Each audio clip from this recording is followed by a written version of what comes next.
Does your paint go bad in little or no time after production? It became watery, smelly, and the color shifts. If your answer is yes, then this video is for you. And this video will be dealing with the causes and how to fix it. And if you watch the video through to the end, I will also be telling you how to fix a paint that is already bad and smelly, and how you can actually recover that for you not to waste money and material. You just want to watch this video to the end. There are so many things that interplays for this to happen, and those are the things that we'll actually be talking about in this video. The factors that are actually responsible for failed preservation or failed preservative. Those are the factors that we'll actually be discussing, and then we'll show ourselves how to avoid it and how to fix it in a subsequent batches. And if any batch has actually happened to go bad, you can always also recover those batch and renew it, and put it the way it ought to be, without smell and odor, and then you can still chef it. So that is exactly what we'll be dealing with in this video. You just want to listen attentively and learn. So very quickly, we'll actually be dealing with the factors. The first thing that we'll be talking about is the factors. We want to ask, is it all about preservative? No, there are other factors that is actually responsible for this issue. It's actually a general issue, and many paint producers are actually facing it.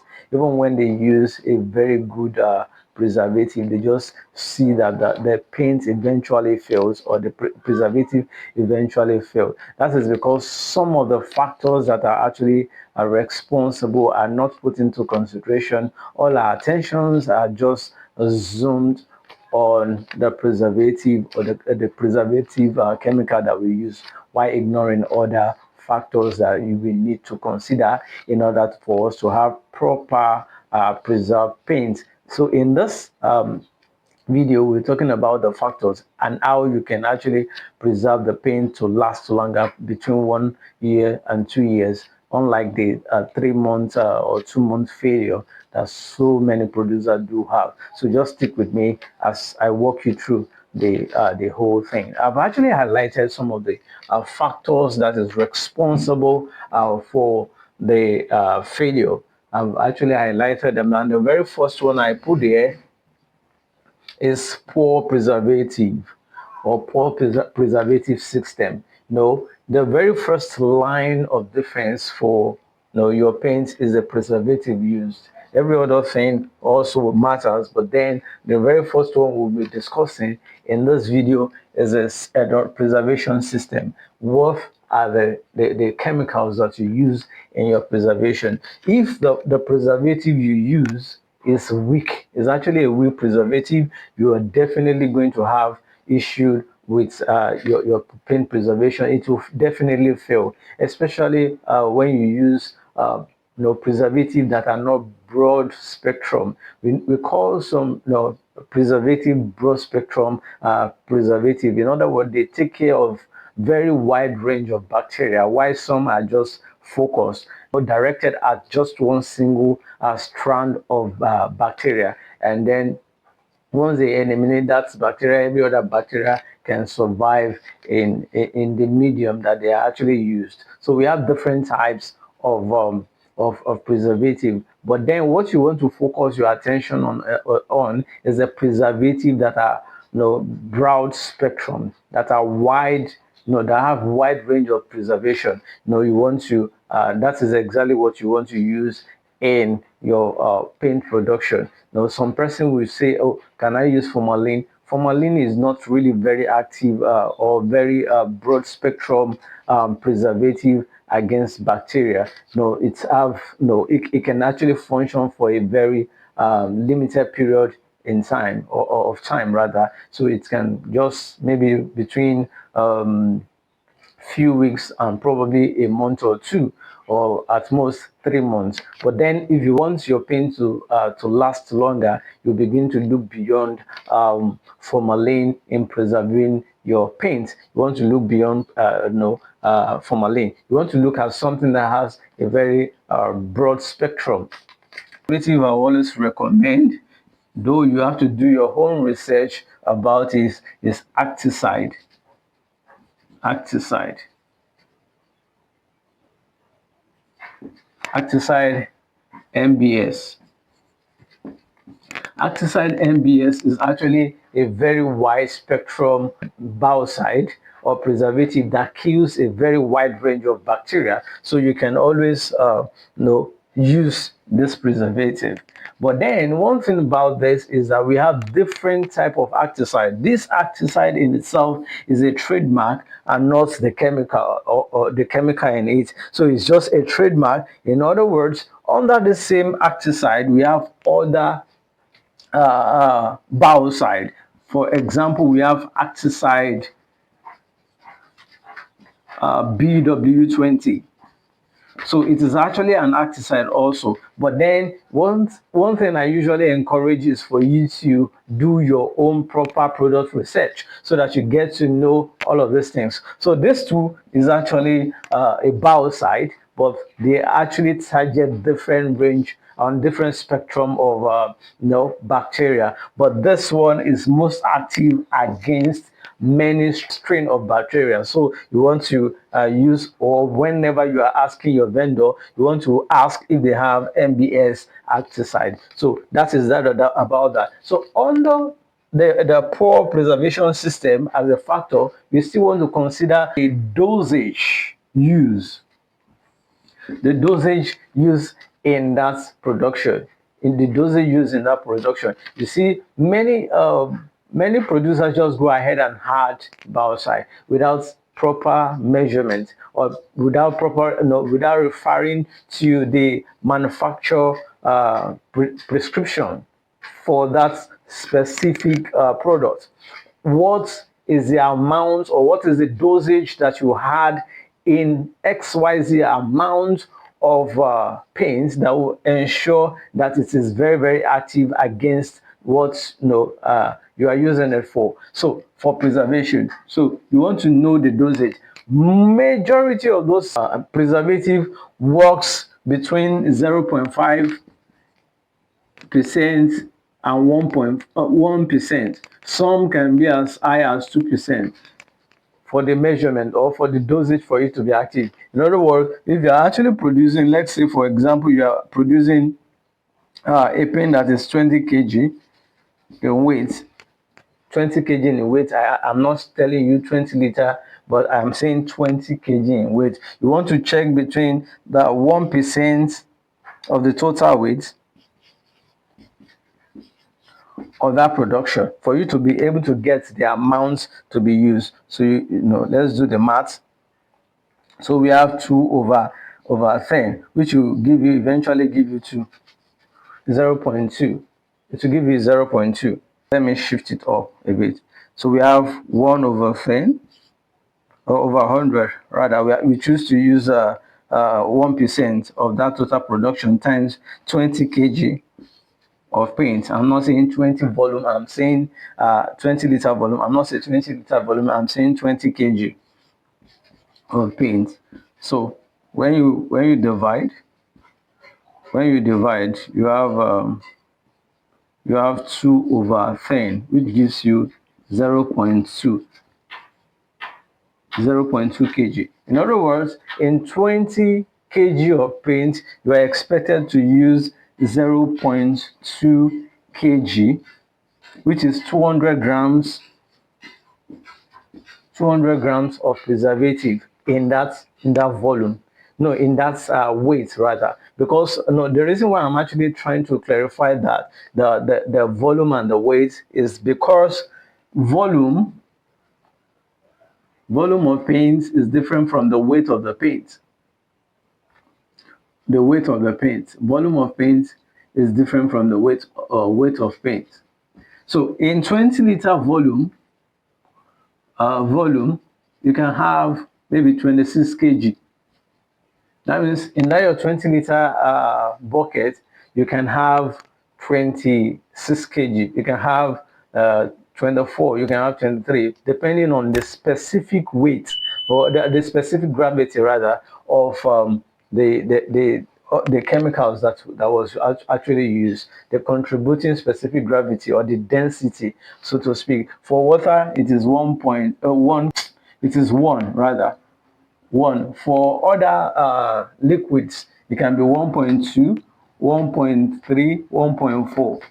So majorly in paint, you have either 1.2, 1.3, 1.4 for you to be able to calculate your specific weight. So let's leave that aside and focus on what we are actually talking about. The two things that we are not talking about is now, for the poor preservation, is the fact that you need to pay attention to the quality of the preservative you are actually using. The second on that note is that you need to pay attention to the dosage of that product you're actually using. You want to consult the technical data sheet for you to be able to know what is the volume to be added in a specific or a given weight of paint for you to be very active. So that is that about that. The next thing we want to talk about very quickly is contaminated water. If your water is actually contaminated, you can be very sure that your preservative will also fail. May probably fail. Let me use it that way. Your preservative will probably fail. So that is why you need to be very sure of your water source. For your production, you need to be very sure that this water source is uncontaminated. And for you to be sure, or for you to be proactive in preventing water contamination, is for you to use water purifier. You can use chlorine in your production water in order to get rid of any bacteria or any microorganism that probably might be existing in that water. So you want to be sure. It's more or less like a two-factor authentication for your production. So we'll move on quickly to the next one because of our time. I don't want this video to be too long, and it won't be too short. The next one is incorrect pH. I don't know if you can see that. Incorrect pH. If your paint if your paint pH level is incorrect, what that means is that your preservative will not be functional, will not properly function. The reason is some of those preservatives are meant, are produced in a way to function in a specific pH level, in a specific pH level. For example, also a chemical like your thickener is expected to function or to be very active or to react at an elevated pH of 8.5 to 9.5, which is alkaline. So your paint medium must be alkaline in nature for it to be able to preserve it for a longer time. For all of these chemicals previously mentioned to function, your paint must be at a specific pH level. Bacteria and organisms, microorganisms, survives better in an acidic environment or slightly acidic environment, maybe from between 4 and 5, or no, 6 as well. Just like from the pH scale, we know that 7 is neutral. Anything from 7 downward is acidic. Anything from 7 upward is alkaline in nature. You understand? Now, when we were in school, I think we were taught. So we have 1, 2, 3, 4, 5, and all that. That is how a pH scale looks like, and all that. So you want to have a pH range of either 8, 8.5, and 9.5 for this chemicals to function properly, for optimal functionality. So your pH must be within that range. So you want to pay a critical attention to your pH level, and just like I said, it should be between 8.5 pH to 9.5. That is alkaline in nature. The bacteria don't do well in alkaline environment, so you want to pay attention to that. So if your pH level is correct, your paint will be well preserved for a longer time. You probably will be able to preserve your paint for 1 to 3 years, as the case may be. The next thing we want to talk about is poor storage. That is another critical issue with paint preservation failure, is that your paint was not properly stored. Exposure to direct sunlight or heat will cause oxidation, and oxidation will ensure that some of the chemicals that you use in your paint fails. It can also affect viscosity of the paint, and eventually cause separation. So if that happens, the stability of your paint will be affected, and that is why you need to store your paint in a cool, dry place. So if you put all of this mechanism to work, all of this factor to work, preserve for a very longer time. So you want to pay attention to all of those. And now you want to begin to ask me, just like I promised, how do I recover paint that has already gone rancid? One thing you want to do is to revive that is just open that paint, mix it again, mix it very well, ensure that you properly disperse it again and all that. If there's any mold on it, you want to scrape that off, and then begin to do some of these things to be able to reduce the odor or eliminate it completely. One of the things that you can use in eliminating bad odor in paint is for you to add kerosene. Add a very little amount of kerosene, maybe in 20 liters, just add 100 grams of kerosene. That smell dies naturally. That smells will be eliminated. Another thing you want to add is baking soda. You just want to disperse maybe 20 grams of baking soda in little water, add it to it and mix it, and then the bad odor will be eliminated. Another thing that you can probably do is to add activated charcoal. We call it activated charcoal. When you go to these people that sells water treatment chemicals, I know that you'll be able to get activated charcoal from them. And if you're not able to get activated, or you don't want to spend money, just go and buy your local made charcoal and drop it in that paint. It will absorb the molecules of that bad odor, and then you see that your paint will become fresh. Another thing that you can add is the household bleach. Maybe your hypo, just want to drop little in that paint, and then that will eliminate the bad odor. But then you don't overdo that of household bleach. No, just like I said, hypo. So you don't want to overdo it, because it probably might have impact on the paint. So now when you've actually added all of those things, you want to rethicken that paint, because during that period, you will have seen that the paint will have lost its viscosity, but some might not lost their viscosity because they are not far gone. So you just want to leave it out like that. But if it has actually lost its viscosity, that's its thickness, you want to add little thickener to it. You want to disperse little thickener and add to it. Mix very fast, because you have ammonium already in that paint. Now that brings me back to correct level of pH that you need to maintain in your paint. So what is actually responsible for upping your pH or stabilizing your pH is your ammonia.